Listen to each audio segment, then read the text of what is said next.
Ladies and gentlemen, Larry Bird. What made Larry Bird's genius stand out in the age of flash and flare? He didn't fly, he outthought. Larry Bird is one of the biggest trash talkers ever.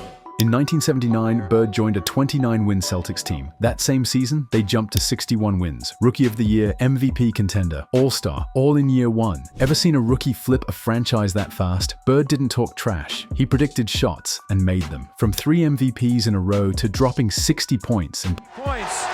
Larry Bird scored 60 points. Look at the Boston players mob him. How did one man save the NBA's image, go toe-to-toe with Magic, and still walk away humble? Stick around to uncover the real legend. Subscribe for more stories that prove greatness doesn't always dunk, it thinks. French Lick, Indiana, where basketball wasn't just a pastime, it was survival. No social media, no movie theaters, just a hoop, a driveway, and a dream. Larry Bird was born on December 7th, 1956, in nearby West Baden Springs, but it was French Lick that shaped him. Ever wonder how greatness starts? It starts with a grind. Bird didn't just play. He fought for every inch, scrapping with his brothers in fierce backyard games. Money was tight, and life wasn't easy. He found escape in the echo of a bouncing ball. Springs Valley High School became his launching pad. Standing 6 feet 9 inches, he regularly dropped 30-plus points and 20 rebounds per game. From working-class pressure came legendary toughness. That small-town furnace forged more than skill. It gave Larry an edge no city gym could replicate. Bird's rise began before fans filled arenas. A detour through struggle and redemption. Think success is a straight line. Not in Bird's case. After high school stardom, he briefly joined Indiana University, but dropped out after 24 days. Why? The campus felt overwhelming. Too big, too impersonal.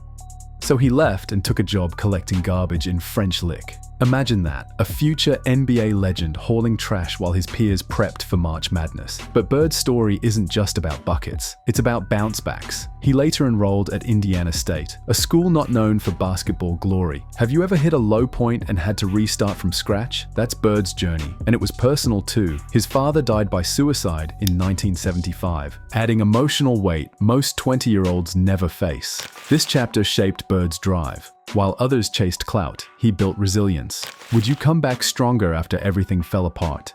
Bird did. At Indiana State, his transformation wasn't just athletic, it was spiritual. He wasn't just aiming to score points, he was reclaiming his story, and the nation was about to take notice. Not with hype, with hustle. Bird didn't just return, he exploded.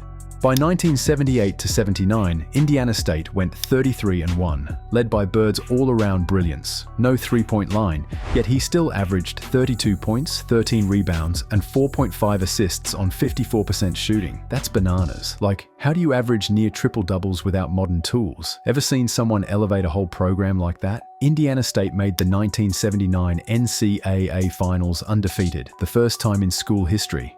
Their opponent? Michigan State, led by a young Magic Johnson. Sounds epic? It was. That championship game became the most watched college basketball game ever. Why? Because it wasn't just Bird versus Magic, it was stoic sharpshooter versus charismatic maestro. Larry dropped 19 points and 13 boards, but Michigan State took the win. Still, It's all over. Michigan State University, national champions, 1979. the rivalry began. What would you learn more from, a win or a loss? For Bird, this defeat lit a fire. Though they fell short, the Bird-Magic rivalry was born and would define the NBA for the next decade. One game, two legends. The basketball world would never be the same again. Drafted in 1978, joined in 1979, Bird instantly changed the Celtics' fortunes. The team had gone 29-53 the year before. His rookie season, a staggering 61-21 turnaround. Can you believe that? Rookie of the Year, All-Star, top 4 in MVP voting. He averaged 21.3 points, 10.4 rebounds, and 4.5 assists as a rookie. He didn't dunk from the free throw line. He outsmarted you. He'd tell defenders exactly where he'd shoot, then drain it. What kind of confidence is that? Would you back it up the same way? In 1980, a trade brought Robert Parrish, and the Celtics drafted Kevin McHale, forming a frontcourt so dominant it became legendary. They won the 1981 NBA title, and Bird dropped 27 points, 13 rebounds, in the finals clincher. The team wasn't flashy. They were precise, brutal, and beautifully efficient.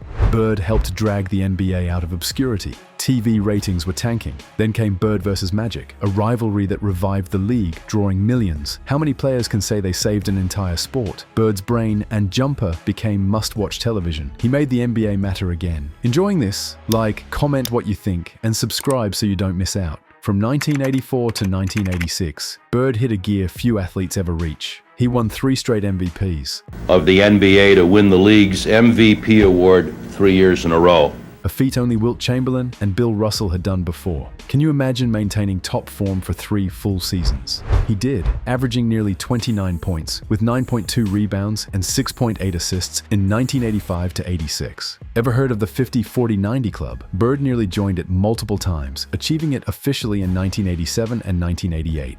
Then came the theatrics. On March 12, 1985, Bird scored a career-high 60 points against the Hawks. Bird has 60 points. Larry Bird scored 60 points. Look at the Boston players. A few months later, he played an entire game shooting left-handed. 2 points for Bird. That was a great shot. I mean, made it look easier. He shot that with the left hand, floating underhander. Notching 47 points, 14 rebounds, and 11 assists. Larry Bird with 47 points on 62% shooting, 14 rebounds, 11 assists. Why? He said he was saving his right hand for the Lakers. Talk about style points. Do you think greatness needs flair? Bird proved otherwise. His mental toughness, preparation, and ridiculous confidence did the talking. In 1986, the Celtics went 67-15, arguably the greatest team ever. Bird added a 3-point contest win, famously asking, "Who's finishing second?" before draining the final shot and walking off. Can swagger be earned? Bird earned it, then some. Bird didn't just score, he made game-changing plays that live forever. On May 26, 1987, in Game 5 of the East Finals versus Detroit, he stole an inbound pass and fed Dennis Johnson for a buzzer-beating layup. Bird steals it. Johnson, layup, Boston, 1 second left. The crowd lost it. So did the Pistons. The 1984 Finals versus the Lakers were war. The Boston Garden reached 97 degrees Fahrenheit inside, with no air conditioning. Bird delivered clutch shots that turned games. He averaged 27.4 points and 14 rebounds, earning Finals MVP. Detroit's bad boy Pistons tried everything. Cheap shots, elbows, psychological warfare. Still, Bird answered with 31 to 10 to 8 averages in key matchups. He wasn't just tough, he was unshakable.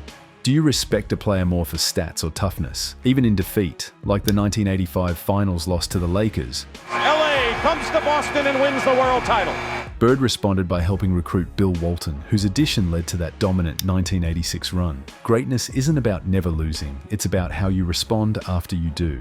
By the late 80s, injuries caught up. Years of hard falls, gravel shoveling, and relentless effort wrecked his back. In 1988, he played just 6 games. Still, he averaged 22.5 points, 9 rebounds, and 7.5 assists in 1990. Amazing, right? Bird retired in 1992 after 13 seasons. So today I'm retiring, and I'm still going to be around, but not in the capacity I once was. All of which was spent with the Celtics. He posted career averages of 24.3 points, 10 rebounds, and 6.3 assists across 897 games. But stats only tell part of it. His heart, his hustle, and his smarts. Those defined an era. He won 3 NBA titles, 3 MVPs, and 2 Finals MVPs, made 12 All-Star appearances, and entered the Hall of Fame in 1998. His number 33 is retired in Boston, and in 2022, the Larry Bird Trophy began honoring the Eastern Conference Finals MVP. Bird later became Coach of the Year in 1998 and Executive of the Year in 2012. Still think he was just a shooter. As Magic Johnson once said, Larry Bird was the only white guy mentioned in the barbershop. Why? Because respect doesn't care about skin. It follows greatness. Bird's genius wasn't loud, it was legendary. Larry Bird didn't need flash. He was the blueprint for brilliance. He thought faster, played harder, and outworked everyone from French Lick to the NBA's brightest lights. His legacy? Not just in stats, but in grit, IQ, and unmatched intensity. From backyard battles to basketball immortality, Bird proved greatness is earned, not gifted. Love stories like this? Subscribe for more legends and drop a comment. What's your favorite Larry moment?